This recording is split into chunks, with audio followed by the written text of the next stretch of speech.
नमस्कार दोस्तों, मैं हूं अभिनय और आप सभी का वेलकम करता हूं स्टडी पे। दोस्तों, वेस्ट बंगाल में कहीं ना कहीं राष्ट्रपति शासन का जो डिमांड है वो बहुत ज्यादा तेज हो गया, लेकिन साथ में क्या हुआ है कि जो सुप्रीम कोर्ट है वहां पे भी बवाल मचा हुआ है।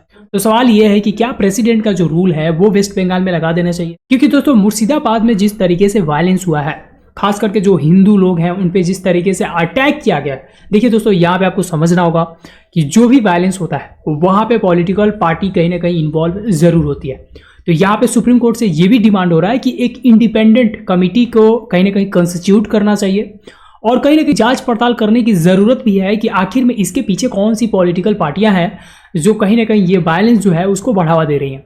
क्योंकि दोस्तों यहाँ पे बहुत सारे लोग होते हैं जो बिल्कुल मासूम होते हैं, दे डोंट नो कि लॉ एंड ऑर्डर क्या है। वो पीसफुल तरीके से अपने लाइफ को जी रहे होते हैं, लेकिन अचानक से एक रात ऐसा कुछ हो जाता है, ऐसी कुछ नियम कानून बन जाते हैं जिसकी वजह से प्रोटेस्ट होते हैं और उस प्रोटेस्ट में कुछ ऐसे गुंडे होते हैं जो पॉलिटिकल पार्टियों से पैसा लेके कहीं ना कहीं चीजें उलट पुलट कर देते हैं, जिनके वजह से उनका लाइफ, उनका प्रॉपर्टी रातों रात गायब हो जाती है। This is the sad reality of our Indian society. अब दोस्तों हम लोग आते हैं मुद्दा पे कि पश्चिम बंगाल में क्या राष्ट्रपति शासन लागू कर देना चाहिए। क्या ये पॉलिटिक्स है या सच में ऑन द ग्राउंड इन बातों से कुछ ना कुछ वहां पे बदलने वाला है, जो आम लोग हैं उनका जीवन बदलने वाला है। क्योंकि आपको एक बात पता होना चाहिए कि किसी भी स्टेट में अगर वायलेंस होता है तो वहां की जो गवर्नमेंट होती है वही जिम्मेवार होती है, क्योंकि स्टेट गवर्नमेंट के हाथ में ही वहां का पूरा पुलिस सिस्टम होता है। और रिसेंट ईयर्स में आपने देखा होगा कि जो वेस्ट बंगाल है वो किस तरीके से अपने अंदर, मतलब उनके स्टेट के भीतर वायलेंस, रेप, ये सारी चीजें बिल्कुल फ्रीक्वेंट हो गई हैं। और जिस तरीके से ये पूरा जो सीन आता है, जिस तरीके से मीडिया हमें बताती है, ऐसा लगता है कि सच में कहीं ना कहीं यहाँ पे क्या करना चाहिए, प्रेसिडेंट रूल लाना चाहिए। लेकिन अब सबसे बड़ा सवाल ये है कि प्रेसिडेंट रूल किसी भी स्टेट में कब लगाया जाता है, राष्ट्रपति का जो शासन है कब लगाया जाता है। क्या सुप्रीम कोर्ट बोलती है राष्ट्रपति को तब लगा दिया जाता है? क्योंकि अभी इशू यही है, सुप्रीम कोर्ट में फिर से बवाल ये मचा है कि राष्ट्रपति को कहीं ना कहीं जो सुप्रीम कोर्ट है वो ऑर्डर देगी कि आपको क्या करना चाहिए, वेस्ट बंगाल में इमरजेंसी लागू कर देना चाहिए, प्रेसिडेंट रूल लागू कर देना चाहिए। तो इसका मतलब क्या है, कॉन्स्टिट्यूशन में आर्टिकल क्या कहता है?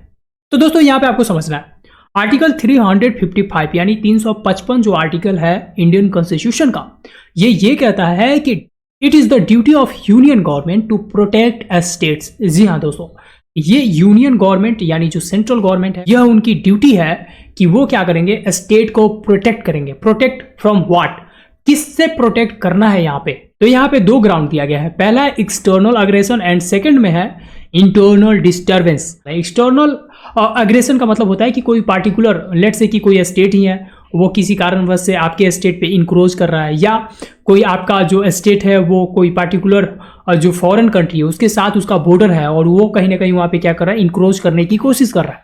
तो ये हो गया आपका एक्सटर्नल अग्रेशन। अब हम लोग इंटरनल डिस्टर्बेंस की बात करेंगे। आपको याद रखना है ये बात कि आर्टिकल 355 क्या बोलता है कि duty of the union government to protect states on two grounds. पहला है कि एक्सटर्नल एग्रेशन एंड सेकंड है इंटरनल डिस्टर्बेंस। लेकिन प्रेसिडेंट रूल लगाने का जो बात है वो आर्टिकल 356 में किया गया है। तो सबसे पहले आप समझ लीजिए कि कोई भी स्टेट, अगर वो स्टेट प्रॉपर तरीके से कॉन्स्टिट्यूशन के बताए गए नियम के अनुसार वो स्टेट रन नहीं कर रही है, तो वहां पे जो प्रेसिडेंट है वो प्रेसिडेंट रूल यानी कि राष्ट्रपति का जो शासन है उसको कहीं ना कहीं लगा सकता है। अब यहाँ पे एक नेचुरल क्वेश्चन ये अराइज होता है कि कौन बताएगा प्रेसिडेंट को कि किसी भी पार्टिकुलर स्टेट में जो कॉन्स्टिट्यूशन है उसके तरीके से वो जो स्टेट है नहीं चल रहा है। तो यहाँ पे आपको समझना होगा कि गवर्नर, जो सेंट्रल गवर्नमेंट का रिप्रेजेंटेटिव होता है, जो एजेंट होता है, वो होता है गवर्नर। गवर्नर का ये ड्यूटी होता है कि वो देखता है कि अगर किसी भी स्टेट का, मतलब जिस भी स्टेट में हो, वहां का गवर्नर अगर देखता है कि वो स्टेट अगर प्रॉपर तरीके से कॉन्स्टिट्यूशन के आधार पे नहीं रन कर रही है, तो वहां पे क्या कर सकता है, प्रेसिडेंट को बोल सकता है कि यहाँ पे प्रेसिडेंट रूल लगाने की जरूरत है, क्योंकि ये जो पूरा स्टेट है आउट ऑफ द कंट्रोल हो चुकी है। तो वहां पे प्रेसिडेंट रूल लग जाता है। और एक सेकेंड रीजन होता है, दैट इज सुप्रीम कोर्ट। जी हाँ दोस्तों, यहाँ पे आपको समझना होगा। तो देखिए दोस्तों, यहाँ पे ऑलरेडी बहुत सारे जो पिटिशंस है वो सुप्रीम कोर्ट में फाइल कर दिया गया है वेस्ट बंगाल के लोगों के द्वारा। जो भी वहां पे बुद्धिजीवी लोग हैं उनका मानना यह है कि वेस्ट बंगाल जो है आज के दिन में कॉन्स्टिट्यूशन के तरीके से लॉ एंड ऑर्डर जो है वो वहां पे मेंटेन नहीं है। तो यहाँ पे सुप्रीम कोर्ट के पास होता है रिट इशू करने का पावर। रिट इशू में एक आता है मैंडेमस। मैंडेमस का मतलब ये होता है कि सुप्रीम कोर्ट यहाँ पे क्या कर सकती है, किसी भी पार्टिकुलर ऑर्गेनाइजेशन को, यानी कि पब्लिक ऑफिशियल हो या गवर्नमेंट बॉडी हो या कोई भी एजेंसी हो जो खास करके पब्लिक है, उसको बोल सकती है कि वो अपने ड्यूटी को कहीं ना कहीं क्या करे, परफॉर्म करे। जो भी उनका ड्यूटी दिया गया है उसको कहीं ना कहीं क्या करने की जरूरत है, निभाने की जरूरत है। तो यहाँ पे जो पावर होता है प्रेसिडेंट का, वो होता है प्रेसिडेंट रूल लगाने का। तो यहाँ पे डायरेक्टली इशू कर सकती है writ to the president of India कि आपको क्या करना है, किसी पार्टिकुलर स्टेट में वहां पे कॉन्स्टिट्यूशनल तरीके से जो स्टेट है रन नहीं हो रहा, तो वहां पे आपको क्या करना चाहिए, कहीं ना कहीं जरूरत है कि आप प्रेसिडेंट रूल लगा दें। अगर प्रेसिडेंट को ऐसा रियलाइज नहीं हो रहा है तो यहाँ पे रिमाइंड करा सकती है सुप्रीम कोर्ट। ऑर्डर नहीं दे सकती, ऑर्डर एक बहुत ही हार्श वर्ड बोल सकते हैं, बट यहाँ पे रिमाइंड करा सकती है, एज अ सजेशन दे सकती है। बट ये डिपेंड किस पे करता है, प्रेसिडेंट ऑफ इंडिया पे। इट इज नॉट मैंडेटरी कि अगर आप बोलते हैं प्रेसिडेंट ऑफ इंडिया को, और जो प्रेसिडेंट ऑफ इंडिया है वो आपकी बातों को मान ही लेंगे। क्योंकि आपको यहाँ पे समझना होगा कि दोस्तों यहाँ पे जो सबसे पावरफुल होता है वो होता है कॉन्स्टिट्यूशन ऑफ इंडिया। और कॉन्स्टिट्यूशन ऑफ इंडिया में ये लिख दिया गया है, मैंने अभी बताया था आपको, आर्टिकल 356, उसमें बताया गया है कि अगर प्रेसिडेंट को लगेगा तब, ये कॉन्स्टिट्यूशन में लिखा गया है कि प्रेसिडेंट को लगना चाहिए।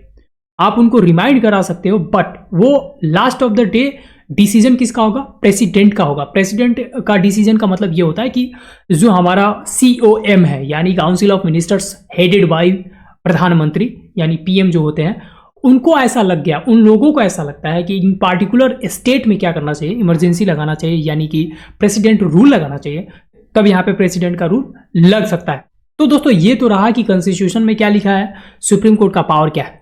अब बात कर लेते हैं वेस्ट बंगाल के बारे में, यानी कि ममता बनर्जी जो CM है वेस्ट बंगाल की।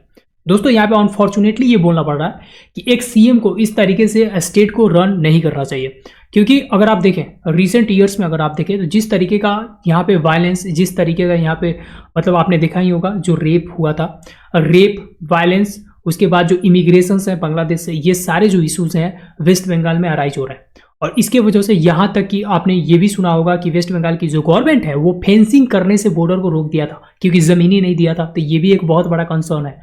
तो एक तरीके से देखा जाए तो यहाँ पे कहीं ना कहीं सेंट्रल गवर्नमेंट को एक स्ट्रॉन्ग कदम लेने की जरूरत है, क्योंकि इस तरीके से अगर हर चीज माफ किया जाएगा तो वो जो मासूम लोग हैं, वो जो लॉ एंड ऑर्डर को जानते भी नहीं है, उनका जो जान है, उनका जो प्रॉपर्टी है, वो यहाँ पे क्या है, खतरे में है। बाकी दोस्तों आपका क्या मानना है कमेंट में हमें जरूर बताइए। और अगर आप इस चैनल पर नए हैं तो चैनल को सब्सक्राइब कीजिए, अपने दोस्तों के साथ शेयर कीजिए। तो मिलते हैं फिर नेक्स्ट वीडियो में किसी नए टॉपिक के साथ, तब तक के लिए अपना ख्याल रखिए।